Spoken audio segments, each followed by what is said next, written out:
কথা বলেছে, ফাতেমা জাহরা কোনো কথার উত্তর দেননি, তার মানে ওদের সাথে কথা বলেনি।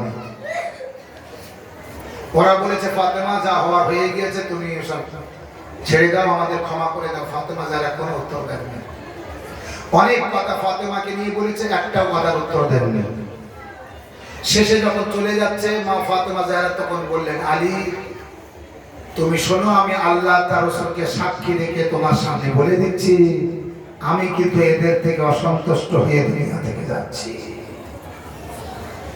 আল্লাহ নবী বলেছেন ফাতেমা যার থেকে অসন্তুষ্ট, আল্লাহ তার নবী তার থেকে অসন্তুষ্ট। এরপরে ওরা ওখান থেকে চলে গেল।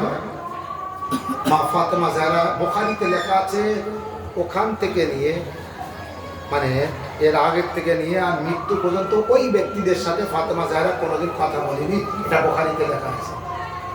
ঠিক? আচ্ছা, এই মা ফাতেমা জাহরা যে ওদের সাথে কথা বলেনি, এটা তো প্রমাণ হয়ে গেল যে মা ফাতেমা জাহরা ওদের থেকে অসন্তুষ্ট, তাই কথা বলেনি। এই অসন্তুষ্ট মানেই হচ্ছে ওই ব্যক্তিদের উপরে আল্লাহর লানত দুনিয়া এবং আখিরাতে, যেটা কোরআনে আল্লাহ আয়াতের মধ্যে বলেছে।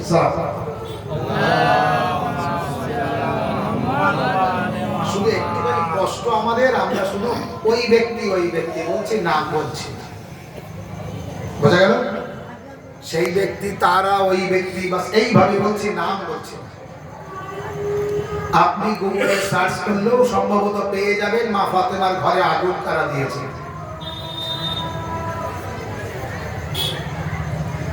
মা ফাতেমার গৃহে আগুন একটি বই আছে, পড়ুন, তাতে জানতে পারবেন। নির্যাতিতা সাইয়্যিদা ফাতেমা জাহরা পড়ুন, তাতে জানতে পারবেন। নাম ধরে লেখা আছে, আগুন যারা দিয়েছিল তাদের নাম এই বইয়ের মধ্যে আছে। নির্যাতিতা সাইয়্যিদা ফাতেমা জাহরা, এই বইয়ের মধ্যে আপনি পেয়ে যাবেন মা ফাতেমা জাহরাকে কে কষ্ট দিয়েছে, কে ঘরে আগুন দিয়েছে। তাদের তারিখ পালন করো আশুরার মতো।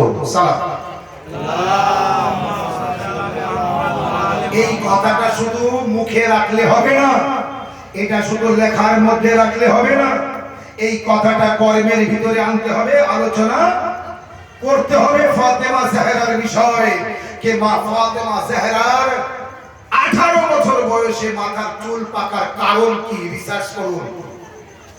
18 বছর, আচ্ছা শুধু 18 বছর না, রাসূলুল্লাহ যেদিন শাহাদাত হয়েছে, রাসূলুল্লাহ যেদিন ওয়াফাত হয়েছে, রাসূলুল্লাহ সাল্লাল্লাহু আলাইহি ওয়া সাল্লামের যেদিন ওয়াফাত হয়েছে, ওই দিন পর্যন্ত মা ফাতেমার চুল কালো। মা ফাতেমার ওয়াফাতের 3 দিন পর, মা রাসূলুল্লাহর ওয়াফাতের 3 দিন পর মা ফাতেমা জাহরার চুল সাদা। এই 3 দিনের ভিতরে সাদা হলো কিভাবে? ইতিহাস রিসার্চ করুন, জানার ঘটনা।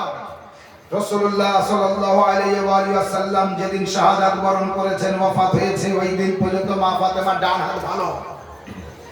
রাসূলুল্লাহর ওয়াফাতের 3 দিন পর, অর্থাৎ যেদিন দাফন করা হয়েছে সেই দিন বা তার পরের দিন, মা ফাতেমা জাহরা ডান হাত আর তুলতে পারে না, ডান হাতে তাসবিহ করতে পারে না। এর কারণ কি? এর কারণ কি? যেদিন রাসূলুল্লাহর ওয়াফাত হয়েছে ওই দিন পর্যন্ত ফাতেমা জাহরা উঠে দাঁড়াতে পারেন, চলতে পারেন, বসতে পারেন, দাঁড়িয়ে নামাজ পড়তে পারেন। রাসূলুল্লাহর ওয়াফাতের 3 দিন পর মা ফাতেমা জাহরা আর দাঁড়াতে পারেন না, লাঠি নিয়ে, আর দাঁড়িয়ে নামাজ পড়তে পারেন না। কারণ কি? এখনো কি অন্ধকারে মানুষ? এখনো কি অন্ধকারে মানুষ? একটু গবেষণা করলে জানা যায় না, একটু রিসার্চ করলে বোঝা যায় না কে মা ফাতেমা জাহরার বাপের চোখ বন্ধ করার 3 দিন পরে ডান হাতে কি হলো যে আর উঁচু করতে পারে না? শরীরে কি হলো যে আর দাঁড়াতে পারে না? এমন কি হলো যে মাথার চুল সাথে সাথে সাদা হয়ে গেল? আরো রওয়ায়াতের মধ্যে আছে ফাতেমা জাহরা যে সোজা হয়ে থাকতেন, 3 দিন পরে কি দেখা গেল, মা ফাতেমা জাহরার কোমর ঝুঁকে গিয়েছে। যেমন 70, 80, 90 বছরের বৃদ্ধা বা বৃদ্ধদের, বিশেষ করে বৃদ্ধা মহিলাদের মাজা কোমর ভেঙে যায়, সামনে ঝুঁকে থাকে। ফাতেমা জাহরা দরবার থেকে যখন ঘরে ফিরে আসছে, তো ফাতেমা জাহরা এমন ভাবে ফিরে এসছে দরবার থেকে ঘরে কে হযরতে যায়েনব তানার মেয়ে হযরতে যায়েনব সালামুল্লাহ আলাইহা তিনি বলছেন ও মহিলা কে তুমি আমার মায়ের ঘরে আসছো এটা আমার মায়ের হুজরা এটা আমার মায়ের কামরা তুমি কি এদিকে আসছো ফাতেমা জাহরা বললেন যায়েনব আমাকে চিনতে পারলে না আমি তো তোমার মা ফাতেমা জাহরা